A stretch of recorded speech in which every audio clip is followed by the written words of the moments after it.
estancias y tradiciones, historia, trabajo y cultura.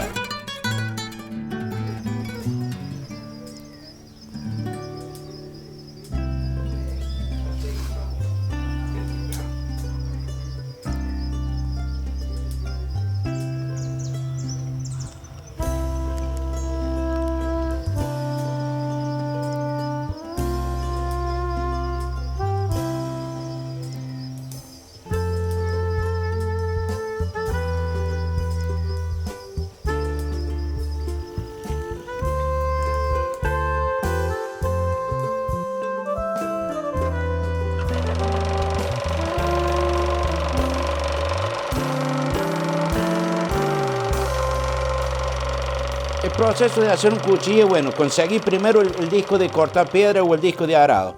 Y se corta en una, como si fuera una lonja, mejor dicho así. Y después se le hace la espiga y después puede ser atornillado como es que este es atornillado y pegado. Y si no, tiene que ser un pegado nada más. Y este está hecho con suela, con acrílicos y un pedazo de palo de tala de acá de la zona. Es el proceso del cuchillo. Y después, por supuesto, el templado, el revenido, y tiene otros procesos más, que es para darle dureza al cuchillo para que sirva.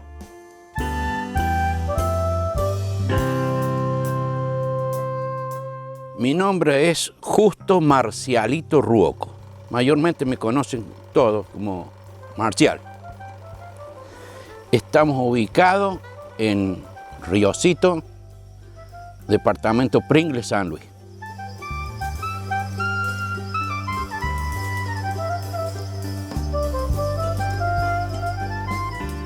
Por eso se llama Riocito, porque tenemos un río que proviene del Río Chico, por eso se llama Riocito.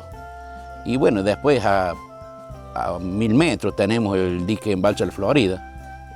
Yo me crié en un paraje, La Libertad, el lugar donde me crié se llama Ojo de Agua, y venimos a vender con mi viejo en aquellos años.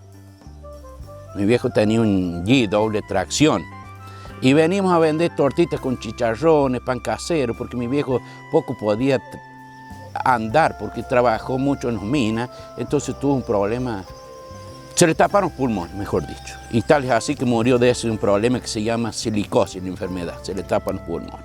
74 años. Joven, pero era una persona muy luchadora porque era hijo de italiano y el lugar se llama Ojo de Agua porque nace una vertiente, ahora en este momento tanta seca se secó, pero nace una vertiente y almacenamos agua en una represa y al otro día a las 5 de la mañana nos hacía levantar para regar la huerta. Zapallitos, chaucha, de todo, mejor dicho. ¿Cuántos hermanos eran ustedes? 5 hermanos. Yo un hermano de crianza, lo crió mi papá de 2 años. Acá tenemos un faconcito cómodo, chico, para poderlo manejar. Y esto está muy común, hecho con muchas cosas, muy hecho con un tambor los tambores de 200 litros plástico y después de plástico blanco. Entonces ha quedado tipo Argentina con la terminación de bronce y la S de bronce también. Entonces, así ha quedado el cuchillo terminado. Que las vainas no las hago yo, las hago así con un gran amigo mío que se llama Orlando Páez. Fuimos compañeros de trabajo y los volvimos a encontrar trabajando juntos ahora. Él me hace las vainas y yo hago los cuchillos.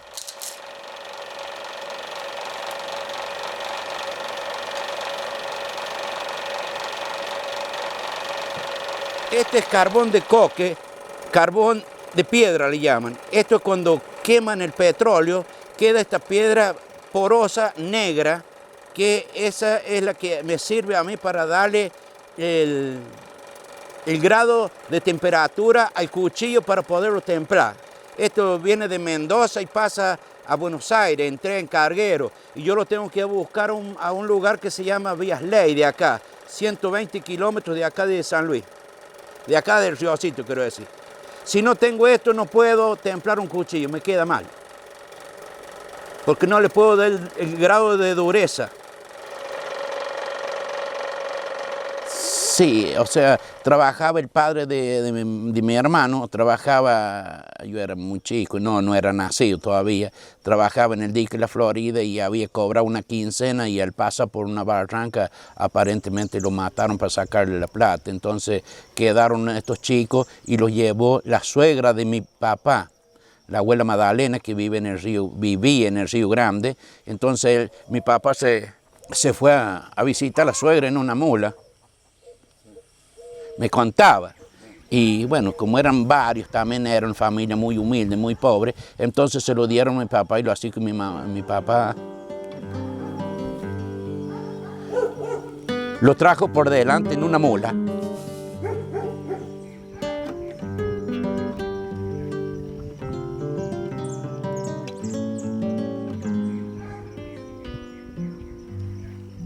Y acá compramos, en aquel tiempo cuando venimos a vender pan, tortitas, bizcochitos, todo eso, aquí esta zona no había, o sea, no había luz, no había agua potable, no había nada. Había muchos mendocinos que venían en carpa. Entonces, esto era todo monte nativo, ese, el que tengo más allá, todo eso en carpa. Entonces sacamos la leche de vaca y las ponemos en damajuana de 20 litros de vidrio.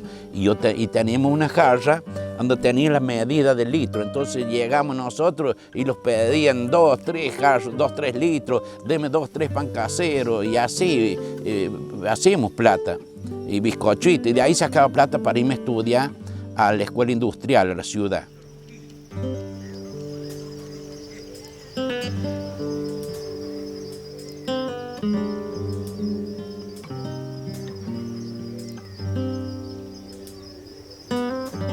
Bueno, acá tenemos varios tipos de cuchillos, pero les vamos a mostrar uno de los trabajos, de los tantos trabajos.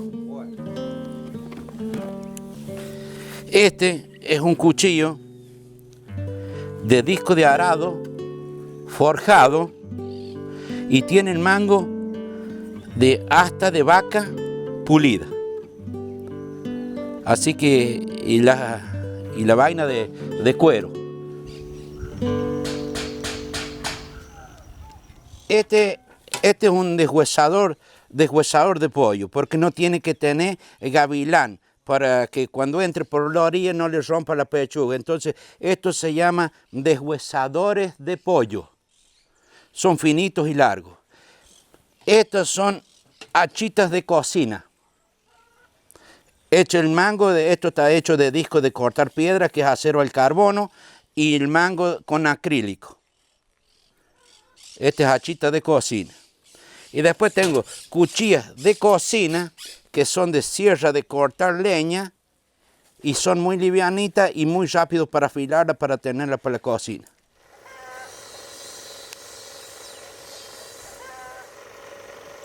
Sí, mi papá vivía en el campo, vivía en un paraje que se llamaba la Mina de la Libertad. Le pusieron la Mina de la Libertad porque era una mina de chelita y había que hacer un denuncio en minería. Y entonces mi papá, los turcos, Chacur,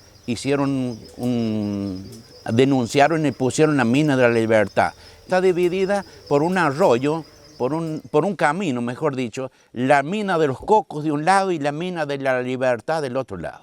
Y el lugar que yo me crié se llamaba Ojo de Agua, porque había una vertiente donde salía el agua pura y de ahí tomamos agua nosotros.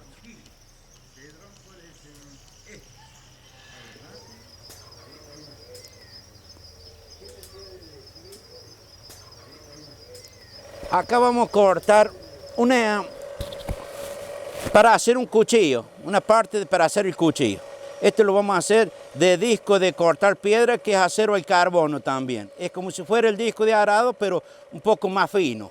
Entonces vamos a empezar a cortarlo para ir dándole forma. Y después pasaría el templado.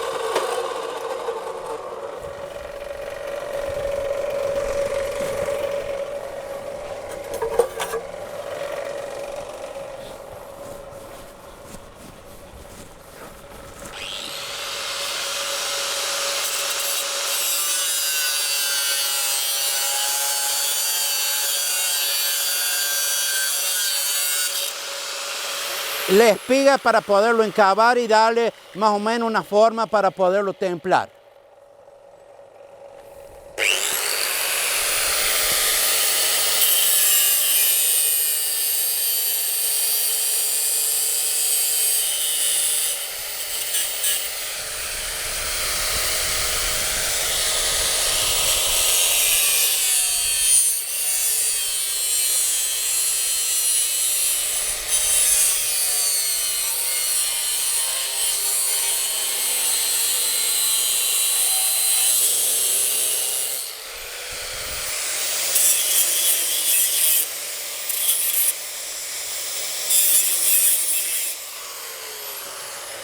Esta sería la espiga del cuchillo. O puede ser, de acá va soldado un tornillo donde puede ir atornillado. O puede ser la espiga del mismo largor que va encastrado un palo, un hueso, un asta, depende del cuchillo que quiera hacer uno. Entonces, la estadística del cuchillo, que la espiga le tiene que dar a la mitad de la mano. ¿Qué cosa? Que cuando usted agarra el cuchillo, es de cuenta que está agarrando el cuchillo para que no se le vaya a quebrar. Porque si yo lo hago así, cortito, acá así, cuando lo agarro el cuchillo se quiebra donde terminó. Entonces la espiga tiene que ser la estadística que le pase en la mitad de la mano.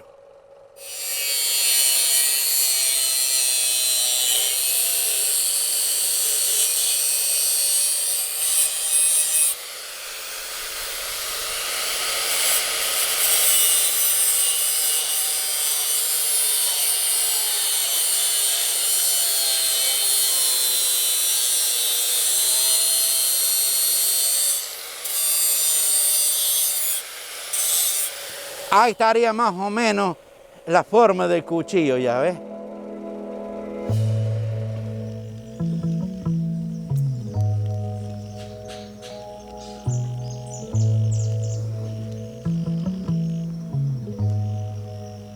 En mi casa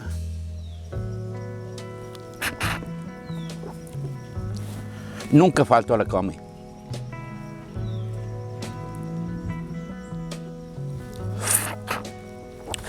Porque mi viejo era una persona muy luchadora, muy guapa. Tenían de todo. Tenían ovejas, tenían cabras, tenían chanchos, tenían vacas, tenían huertas, así que había de todo. Faenamos 2 veces al año los chanchos de 200 kilos y hacíamos salamines, arrollado, jamón. Entonces uno iba, después que salía, yo cuando iba a trabajar a la cantera y venía y cortamos una feta de jamón, y después pasamos a la huerta y cortamos una lechuga y los poníamos a comer eso, y era muy puro, muy sano todo. Así que, pero todo era con sacrificio. Y bueno, aramos nosotros los cuadros que aramos, eran muy chicos los cuadros, pero los aramos con caballo y aragua mancera, tirado por 2 caballos. Y bueno, entonces ahí sembramos todo y bueno, y hay que ponerle ganas, porque si uno no le pone ganas, igual que frutales, había frutas de lo que buscar.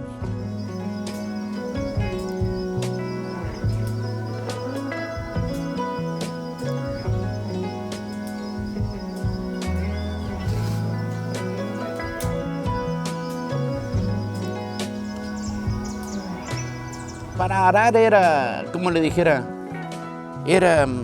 ya teníamos caballos ya amaestrados. Primero le pagamos a un hombre que se llamaba don Nicanor Busto y tenía 2 caballos. Uno se llamaba el Colincho y otro se llamaba el Capa Verde. Y el caballo los había acostumbrado, cuando quería pararlo, lo silbaba. Entonces yo en la barranca, cerquita había una barranca, y me le escondía y lo hacía rabiar al hombre. Cada rato le silbaba y se le paraba el caballo, así que son cosas.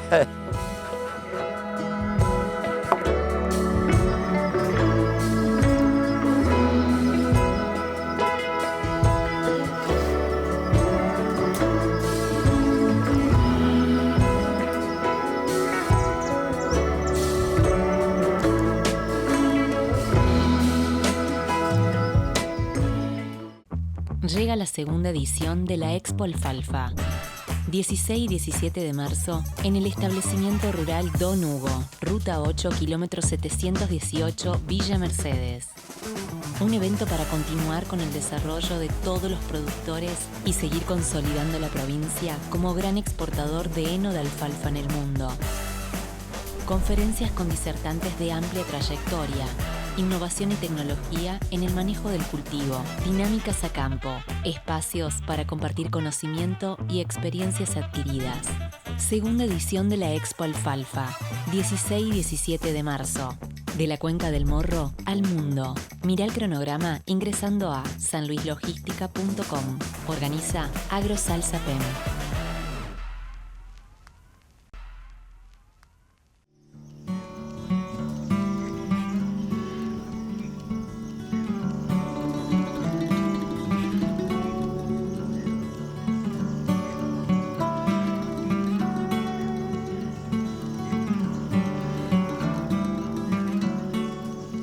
Bueno, estos eran mis viejos y con el hijo mayor mío.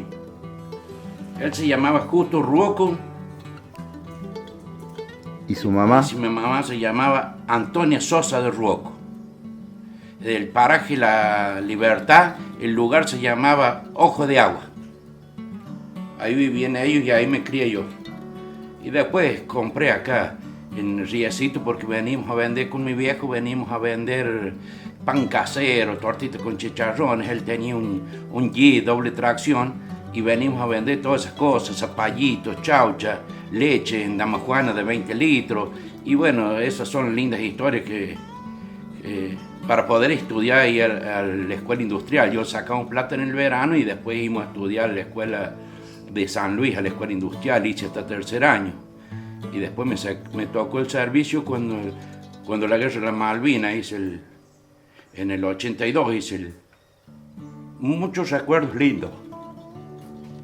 Siento un gran orgullo de ello.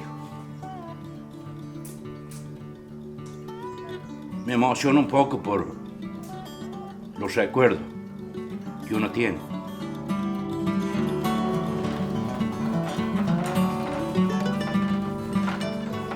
Bueno, una receta que de mi viejo.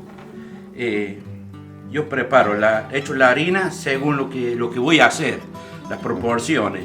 Eso depende de cada uno. Bueno, echo la harina, le echo la levadura, una cucharadita de azúcar y un poquito de grasa fría.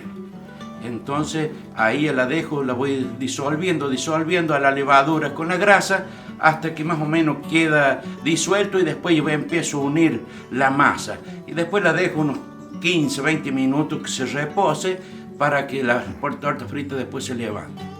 Y bueno, y con mi vieja sabemos hacer esto y después las pasamos en almíbar. Después que las terminamos las pasamos en almíbar. Y bueno, y hay tantas cosas de enseñanza de la gente. Mi mamá sabía hacer dulce de pan.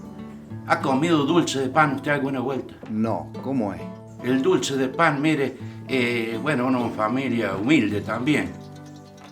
Y mi mamá, por ahí venía gente, en un ratitito le preparaba el dulce de pan para ponerlo en unas tabletas que hacía ella, que eran como unas tortitas finitas, entonces le ponía el dulce de pan. El dulce de pan se hace muy raro la gente que lo sepa hacer. Se hace en un sartén, se le echa un poco de azúcar y se dora el azúcar, se tosta, mejor dicho, el azúcar, y se hace como un caramelo. Después, con una vuelta que está el caramelo, que no esté muy quemado, se le echa agua y se disuelve, entonces queda un agua marrón. Entonces de ahí le ponían un pedacito de cáscara de naranja para que le dé un toquecito de sabor. Y bueno, y después le echaba pan rallado. Y lo iba revolviendo hasta que se hacía el dulce. Ya lo dejaba enfriar y ya estaba el dulce. En un segundo ya estaba el dulce. Ese es el dulce de pan.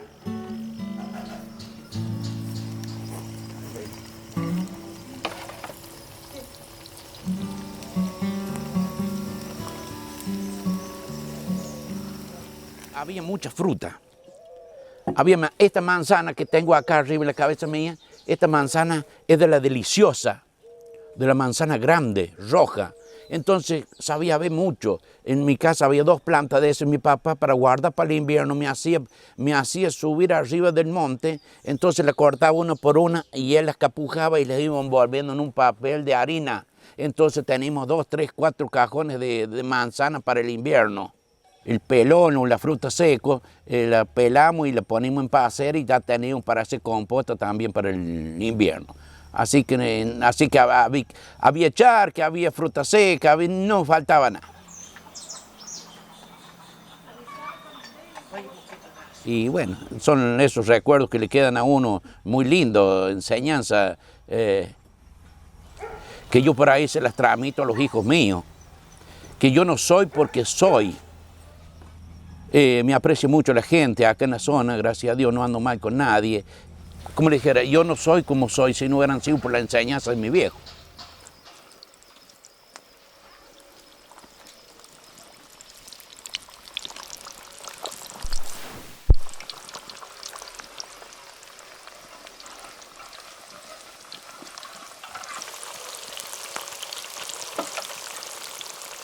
Acá la estoy fritando en un disco de arado que lo he hecho yo y con grasa de vaca. Así que, bueno, después viene otro proceso, después que las saco, estas están así, pero después puede pasarlas al almíbar para que agarre otro sabor más, que el almíbar lo hago también con azúcar y le echo un poquito de cáscara de naranja para que agarre un tono rico, un sabor rico y después ya quedan tortas fritas dulces, en almíbar, mejor dicho.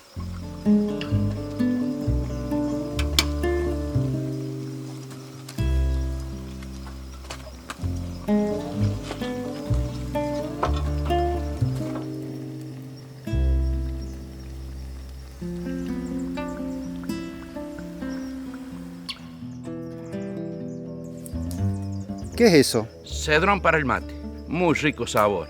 Después tenemos otra clase de toronjil también, que es muy raro la planta de toronjil. Y bueno, yo la traje de allá de la casa de mi mamá y acá se crió. Así que tengo ruda, tengo toronjil, hay otros yuyos más, poleo, peperina.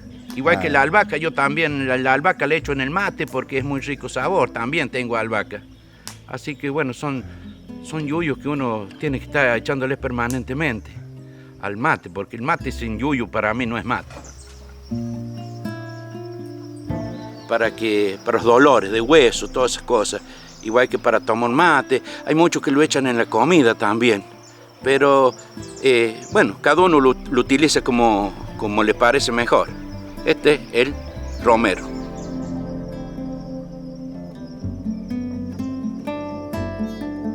La olea vera, muy buena para la gastritis, así que por ahí yo tomo algunas pastillas como ser diclofenac y me como la savia de adentro en la mañana, unas 3 hojas seguidas, 3 días, y bueno, y así después ya no tengo más, buena para el cáncer del estómago también.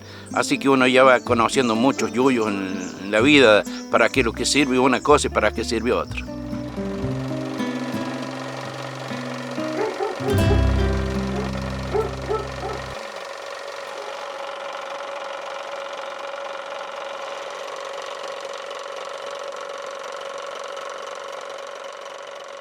El hierro tiene que agarrar una temperatura, un naranjo tiene que quedar.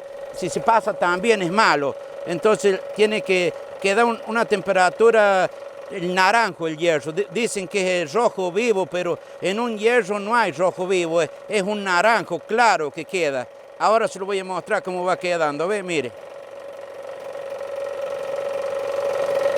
Le falta el último toque ahí. Todo hecho una fragua, todo hecho casero, con una llanta de camioneta, un motor de lavarropa, así que todo muy precario, muy así como se gana la vida. Ahí estaría, ya estaría la temperatura justo para darle el templado, ¿eh? Vamos a poner otro ya. Se deja enfriar un poquito, porque después viene el segundo paso, que no se lo da a nadie eso, que se llama revenido. A mí me lo dijo un señor que es el profesor de la Universidad de Templados y Acero. Me dio una mano muy grande ese hombre. Venía de Concarán a comprar cuchillos y él me dijo que me faltaba el último paso y se llama el revenido. Que después que uno le da el templado, que o sea, está el rojo vivo, naranjo vivo y pasa el aceite para enfriarlo, hay que dejarlo enfriar y después darle un golpe más de calor, porque si uno lo mira, dice, con un microscópico, cuando lo saca del aceite, todas las moléculas están dispersas. Entonces, cuando le da el último toque de calentador, las moléculas se vuelven a unir, que ese es el revenido. Entonces, el cuchillo le queda bien como si fuera de una gilet. Si no, le quedaría el filo todo poroso, no podría afilarlo nunca el cuchillo.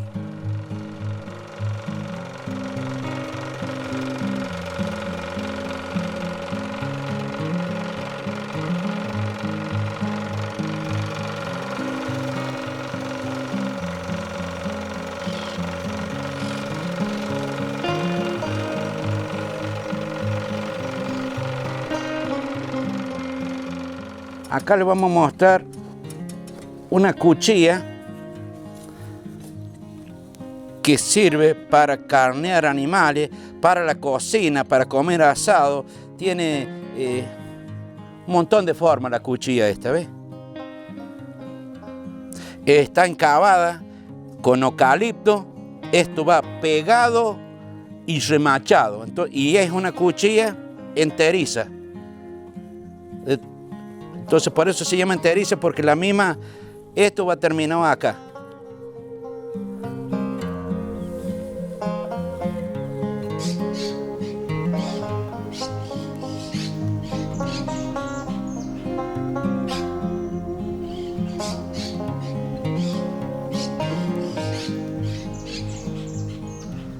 La vida mía fue dura, pero llegué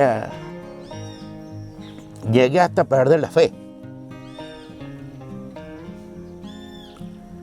Porque cuando estaba en la cama, podía venir alguno y me decía, mire Marcial, tome 2 o 3 millones de pesos.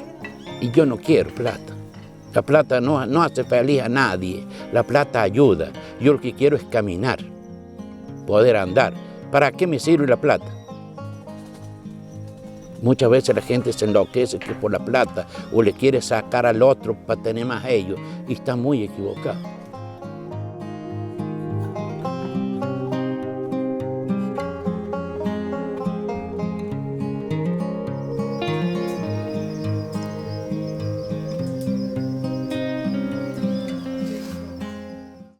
Llega la segunda edición de la Expo Alfalfa.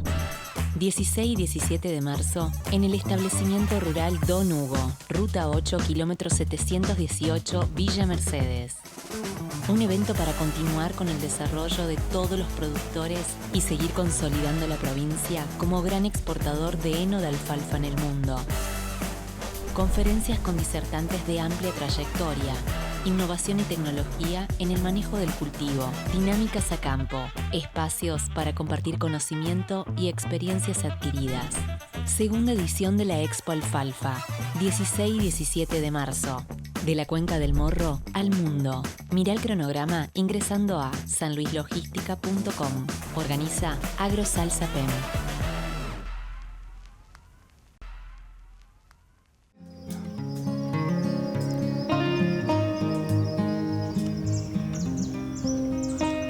Estancias y tradiciones. Historia, trabajo y cultura.